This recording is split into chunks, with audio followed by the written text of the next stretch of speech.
I'm here with Simba Musiwa, who is also known as the pasta guy here in Victoria Falls. But we've got some incredibly beautiful, just finished out of the oven. So we're in the workspace of Simba, and he's about to take us through some stuff here. Now, bearing in mind, I know nothing about what's going on, really, apart from the fact that the end product here is sourdough. Simba, what's happening? A lot. So the sourdough process is quite an interesting one. We don't use commercial yeast in our bread, we use the bacteria. So it starts off with me creating a starter culture, which is flour and water. And over 7 days, I feed this flour and water. I leave the container outside, and every day that you come back, the enzymes and organisms in the air, there's natural yeast in the air. All around us, there's natural yeast. So it kind of impregnates that dough, and slowly what you start noticing is after the 3rd day, bubbles, little bubbles of life. And that's the bacteria starting to kind of take over that starter culture. By the 7th day, it is just pure bubbles, just bubbling over, and that's what a healthy kind of starter should look like. The next day, I make a flour mixture, flour and water. I put that in the fridge overnight, and then the following day, I introduce that starter culture into my dough. In the morning, I added my culture into the dough, and it was probably somewhere here. And as you see, over 8 hours, this is the final result. It's literally quadrupled in size. Incredible. Like, I can't believe how much of a science this is. As I said, I had no idea. Originally from the town of Gweru. He's worked in Zanzibar, Ethiopia, amongst others. But we're very fortunate that he's come back to spend time with us in Victoria Falls, and we're hoping now that he's going to put down some roots, because we can't get enough of his products. Whatever stage you're on. And Simba, what's happening now? We've got all these things. This is where the sourdough is going to be finished. So these are called bannetons, and they're made from bamboo. Okay, so basically, when you see artisan kind of bread on the shelves, you'll see those nice rings on the bread and stuff, and people wonder how that's kind of done. It's a labor of love. It's really a labor of love. Sometimes, it takes so long to actually produce this bread that if you didn't love it, trust me, after like the 2nd batch, you'd probably stop doing this. I'm assuming the fact that we don't put normal yeast in here, and that you bring those cultures in from the natural ambient air, that has a powerfully good effect, I'm assuming, on people that may be allergic to yeast or struggle with certain type of breads. Is that I love that you asked that question. So Luke, what's happened over the last, I would say, maybe 10-15 years is there has been a resurgence in that old Renaissance way of making bread. This way of making bread was there, before the World Wars. This is how people made bread in France. A slower process. But the final product, you can't compare with your normal bread. But so what happened during World War I, World War II, soldiers are going out, they needed to produce bread quickly. And so ushered in commercial yeast. And in commercial yeast, I can make you a loaf in 2 hours, right? Compared to 3. But what you're losing from that is, so I'll just give you a basic kind of thing about flour. Flour has gluten. And that gluten, in a quick process, doesn't get digested. So when you do eat store-bought bread, the gluten is still quite hard because it was produced very quickly. So what you find is a lot of people have problems eating it, and that's where you find people have a struggle with bread. You eat it and you feel bloated and all these different things. So you don't find that with sourdough, because it is literally 72-hour process. And in that process, these natural bacteria are breaking down that gluten. So by the time you have that final product, literally, your stomach now doesn't have to do much, because the gluten, which is, you hear it now everywhere, gluten-free, this and that, so that the gluten element has really been broken down. Also, low in sugar, because those bacteria feed off sugar. And that's why you have to continually feed your starter, because that starch, the flour has sugar. And that's why you keep feeding it, you're fundamentally giving it sugar to feed on. And so over the 3-day process, the sugar's eliminated. A lot of sugar is eaten by the bacteria, and then also what we've tried to do is being very conscious of the salt content as well in our bread. So it's good for diabetics. We've had over 10 clients so far tell us they had problems eating bread before, and they've had no issues eating ours.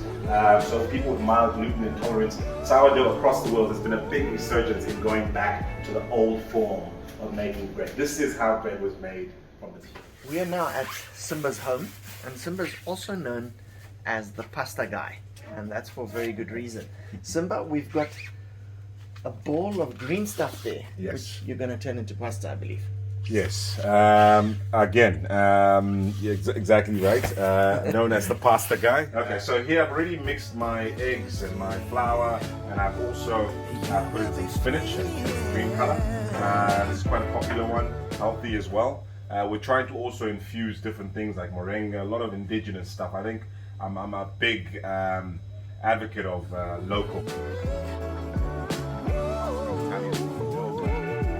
It's also something that you can add things to. So we do beetroot, we do spinach, we're going to try and do moringa, baobab even, whatever. We're just going to try all the different flavors and come up with a pretty cool range of different pastas. Very cool. Cool.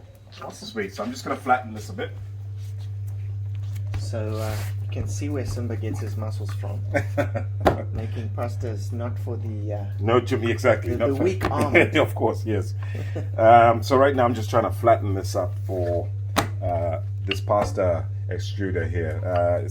There's a certain flatness that fits through there, so I need to get it to those kind of dimensions, and then I'll start feeding it through.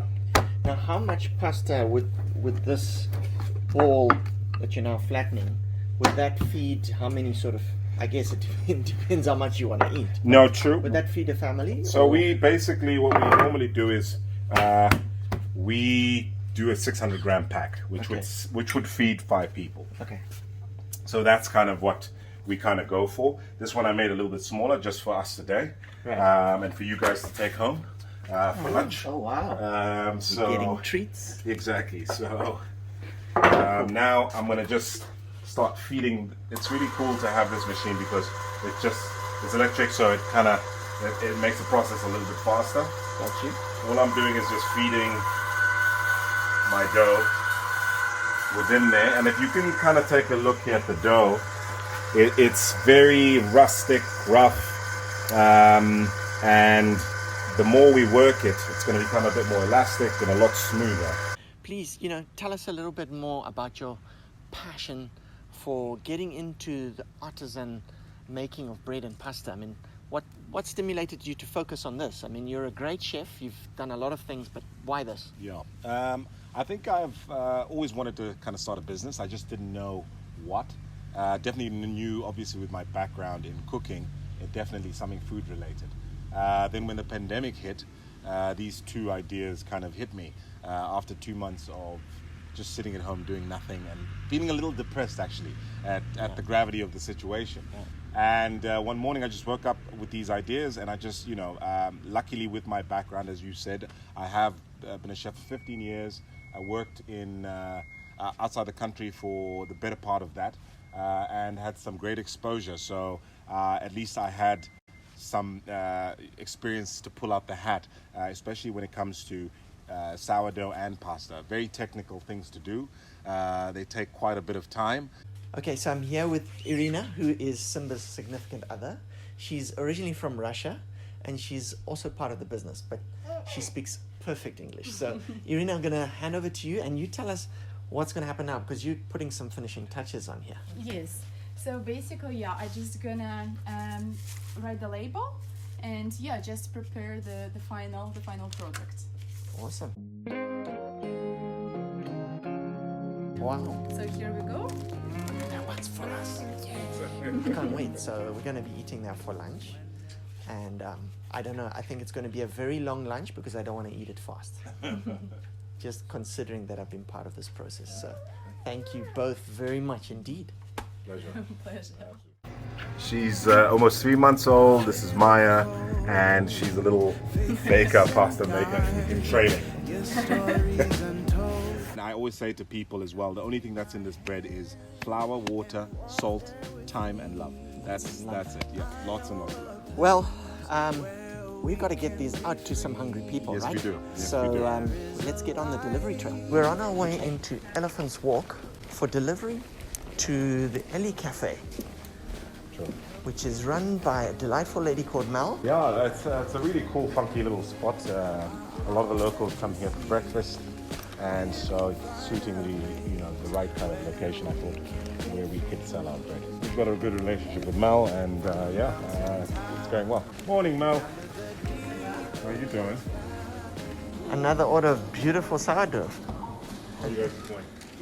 There are people now in this time that we live in that actually want to slow things down and get away from that fast-paced, I want it now, I want everything quick. And I think that's where that artisan bread culture, for me, it's quite a fascinating thing, because this style of making bread or making fresh pasta, it takes time, but it's all done by hand and the freshest ingredients possible, and also very, very healthy for you. Yeah, I love the way you say that, slowing it down, and I encourage anybody that eats one of these, the process that we've seen.